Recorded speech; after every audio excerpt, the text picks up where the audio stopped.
Murder and criminal recklessness charges are filed in a deadly road rage shooting in Indianapolis. Prosecutors say this is the kind of violence that police are seeing far too often. News 8's Malia Van Ostrand reports. Malia. Prosecutor Muir says that a driver became so mad after being honked at a green light that they followed another driver before opening fire. Now they are possibly facing decades in jail. One honk, that's all it took. October 17th, 2025, 2:00 p.m. Indianapolis, Indiana, West 38th Street and Georgetown Road. A 21-year-old man and his girlfriend are stopped at a red light. The light turns green, but the car in front of them doesn't move. The driver isn't paying attention, might be on her phone, might be distracted, doesn't matter. The man does what millions of people do every single day. He taps his horn, just a light tap. Beep, beep. Hey, the light's green, let's go. And for that one honk, that one simple beep, he was murdered. Shot in the chest, in front of his girlfriend, in broad daylight, at 2:00 p.m. in the afternoon on a Thursday, and the woman who pulled the trigger, she had never been arrested before. This was her first crime, her very first charge, and it's murder. This is the story of Kentrell Settles, a 21-year-old former basketball player, a son, a boyfriend, a man with his whole life ahead of him, and a woman named Deborah Benefiel who decided that a horn honk was worth killing someone over. Hit that like button if this case is already grabbing you, drop your thoughts in the comments, and subscribe because this road rage murder gets even more insane. Now let's get into it. Kentrell Settles was 21 years old, born and raised in Indianapolis. Everyone called him Trell. He was a basketball player, loved the game, played in high school, was good at it too, but more than basketball, Kentrell was known for being kind, for being loving, for being the kind of person who made everyone around him smile. His father, Kenneth Murph, described him as someone who was loved by so many people. He said, so many people are going to miss him. A precious life was taken for no reason. No reason, that's the part that haunts his family, because Kentrell didn't do anything wrong. He didn't start a fight. He didn't cut someone off. He didn't flip anyone off.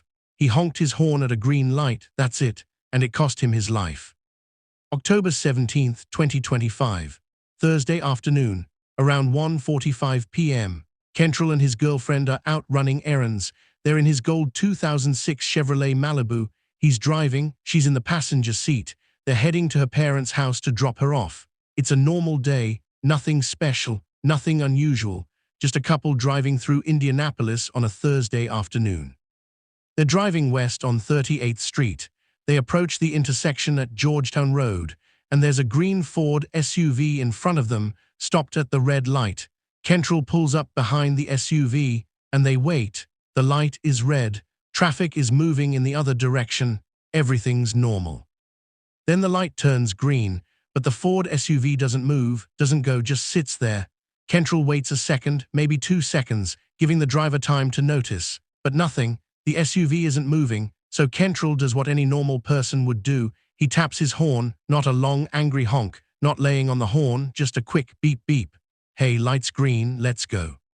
And that's when everything changed. The Ford SUV still doesn't move, so Kentrell drives around it, goes into the other lane, passes the SUV, and continues driving. He probably thought that was the end of it, probably figured the driver was just distracted, maybe on their phone, whatever. He passed them, problem solved, time to move on. But the driver of that Ford SUV, she wasn't moving on, she was furious. Her name was Deborah Benefiel, 23 years old, and she had just decided that Kentrell honking his horn was the most disrespectful thing anyone had ever done to her, and she was going to make him pay for it. Deborah throws her SUV into gear, she floors it. She catches up to Kentrell's Malibu, and she starts following him, close, really close, tailgating him, and Kentrell's girlfriend, sitting in the passenger seat, can see her, can see Deborah through the windshield of the SUV behind them, and what she sees terrifies her. Deborah is yelling, screaming, her mouth is moving non-stop. She's throwing her hands around, gesturing wildly. She looks unhinged, she looks enraged. And she's following them, not just following, chasing, pursuing, making sure they know she's not letting this go. Kentrell's girlfriend tells him what she's seeing. She's following us, She's yelling, she looks crazy. Kentrell probably looks in his rearview mirror, sees the SUV, sees Deborah losing her mind, and he makes a decision. He's going to try to get away from her, to de-escalate, to end this before it gets worse. Kentrell turns into Georgetown Plaza, a little shopping area. He's trying to pull into the parking lot. Maybe he's going to park. Maybe he's going to wait for Deborah to pass. Maybe he's hoping she'll just drive away.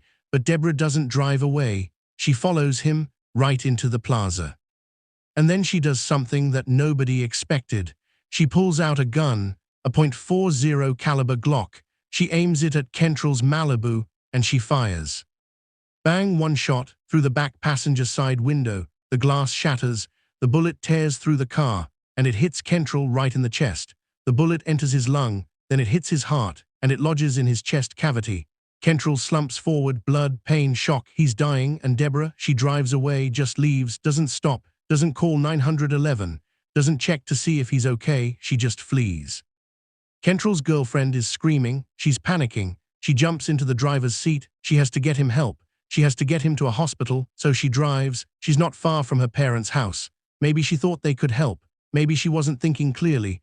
Maybe she was just trying to do something, anything, to save him. She drives to the 3600 block of Donald Avenue to her parents' house, and she calls 911. Police and paramedics arrive within minutes. They find Kentrell in the driver's seat, bleeding out, a single bullet hole in the rear passenger window, a BB gun under the driver's seat.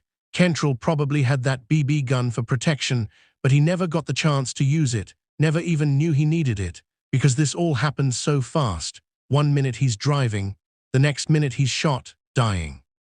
Paramedics rush Kentrell to Eskenazi Health Hospital. They're trying to save him, trying to stop the bleeding, trying to keep him alive, but the bullet did too much damage. His lung is destroyed, his heart is damaged, and at 2:43 p.m., less than an hour after he honked his horn, Kentrell Settles is pronounced dead. 21 years old, a former basketball player, a son, a boyfriend, dead over a honk. While paramedics were trying to save Kentrell, Indianapolis Metropolitan Police were trying to find his killer. They had a description from Kentrell's girlfriend, a green Ford SUV, a black woman driving, yelling, throwing her hands around. That's all they had to go on. But Indianapolis has something that helped investigators: automatic license plate readers. Cameras all over the city that scan every license plate that drives past. And those cameras captured Deborah Benefiel's SUV. Investigators used the license plate readers to track the SUV's movements. They found it, and they found something else. The SUV had identifying features, 2 bumper stickers. One said "Good illegible today." The other had a cartoon dumpster fire on it, very distinctive, very easy to identify. Within hours, undercover officers spotted the green Ford SUV. It was at a gas station on East Washington Street, and there were 2 people standing by the vehicle, Deborah Benefiel and her mother, and they were doing something suspicious. They were peeling off the bumper stickers, ripping them off the SUV, throwing them in the trash. They were trying to hide identifying features, trying to make the vehicle harder to identify. They knew police were looking for them. And they were trying to destroy evidence. But they were too late. Officers moved in. They arrested Deborah Benefiel on the spot.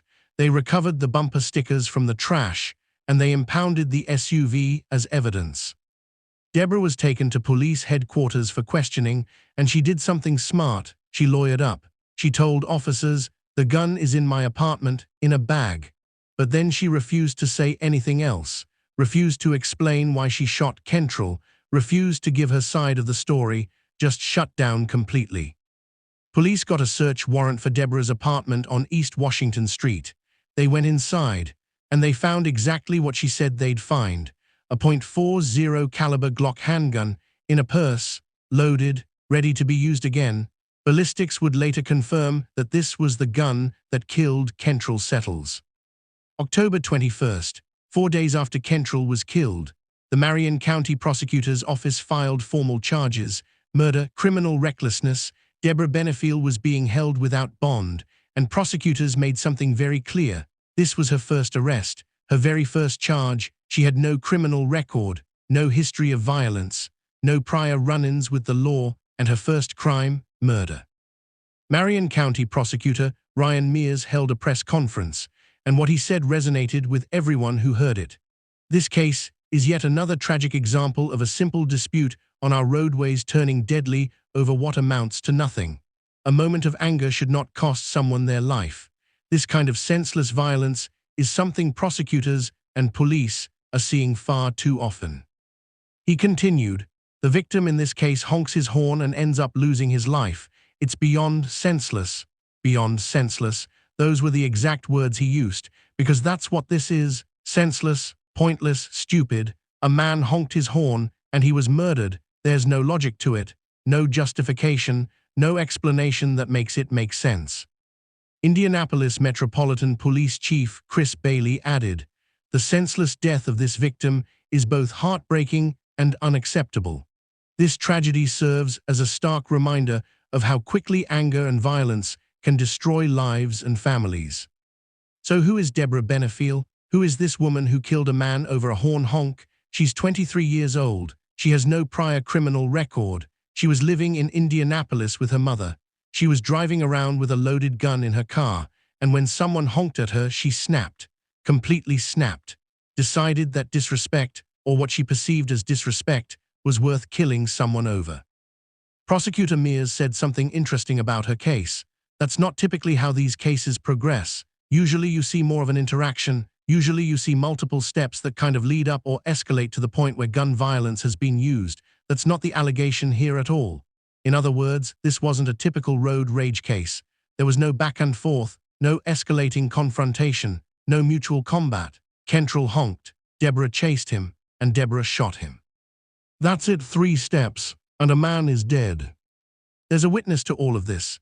His name is Daniel Bills. He lives near the intersection where the shooting happened, and he saw part of what happened. He told reporters there was someone else in, like a lady. She was yelling, she was screaming, she was on the phone with the police. I guess after that, they just parked and police came right away in 3 minutes. Everyone was yelling. It was kind of chaotic. Think about that. Kentrell's girlfriend was on the phone with police while Kentrell was dying, screaming for help, begging for someone to save him, and by the time help arrived, it was too late. Kentrell's family is devastated. His father, Kenneth Murph, spoke to reporters.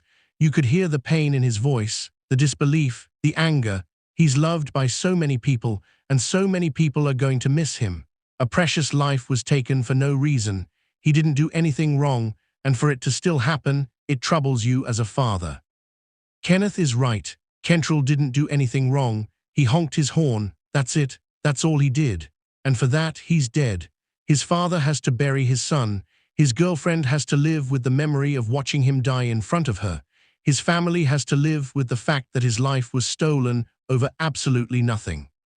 This case has sparked conversations all over Indianapolis, all over the country, about road rage, about gun violence, about how quickly things can escalate, about how one moment of anger can destroy lives.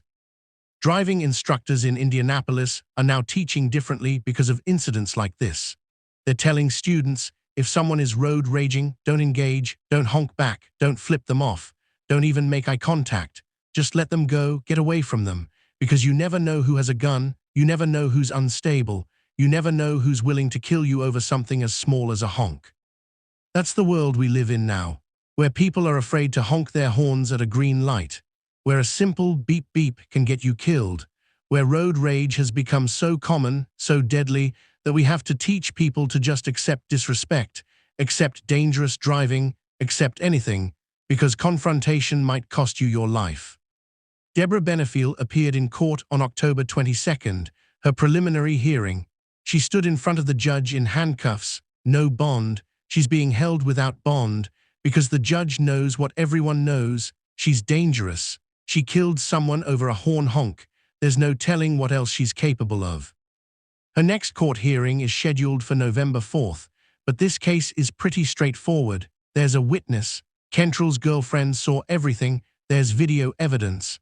License plate readers tracked Deborah's movements. There's physical evidence. The gun was recovered. The bullet was recovered. The SUV with the bullet hole was recovered, and Deborah herself admitted the gun was hers. She told police, where to find it. She faces 45 to 65 years in prison if convicted of murder, and with the evidence prosecutors have, conviction seems almost certain, unless Deborah's defense team can argue something like insanity or mental illness. She's going to spend the rest of her life in prison. And she should, because she took a life over nothing. This is the 69th murder case filed in Marion County in 2025. 69, and it's only October. That's how bad gun violence has gotten in Indianapolis, how bad road rage has gotten. Prosecutor Mears said, "We're going to continue doing our part to drive down violence in the community, to hold those that are inflicting this sort of damage on families accountable. But we can't do this alone. We as a community have to look inward and do better." He's right, laws can only do so much. Prosecutors can only do so much. Police can only do so much. At some point, people have to take responsibility for their own actions. People have to control their anger. People have to stop treating every minor inconvenience like it's a life-or-death situation. Because here's the thing, Kentrell Settles honked his horn. That's annoying, maybe even a little rude if he honked too quickly. But you know what you do when someone honks at you? You move. You flip them off if you're that petty. You yell inside your car where nobody can hear you. You complain to whoever's in the car with you. And then you move on with your life, because it's not that serious. It's never that serious. But Deborah Benefiel made it that serious. She decided that her ego, her pride, her anger were more important than someone's life. And now a 21-year-old man is dead, and she's going to spend decades in prison. 2 lives destroyed, multiple families devastated, all over one honk. Rest in peace, Kentrell Settles. You were 21 years old. You were a basketball player. You were loved by your family and friends. You had your whole life ahead of you. You should be here. You should be playing basketball. You should be spending time with your girlfriend. You should be making memories. You should be living, but you're not, because someone couldn't control their anger for 2 seconds. To Kentrell's family, I'm so sorry for your loss. I'm sorry your son was taken from you over something so meaningless. I'm sorry you have to bury him. I'm sorry the world is this way. But please know that Kentrell's story is being told. His name is being remembered. And people are learning from his death, learning to walk away, learning to let things go, learning that life is too precious to waste on anger. Drop your thoughts in the comments. Have you ever experienced road rage? Have you ever been in a situation where a small thing escalated? Let's talk about it. And subscribe, because we're going to follow Deborah Benefiel's case all the way through trial. Stay safe out there, and remember, it's never worth it. No honk, no gesture, no insult. None of it is worth your life. Just let it go. Choose peace, choose life.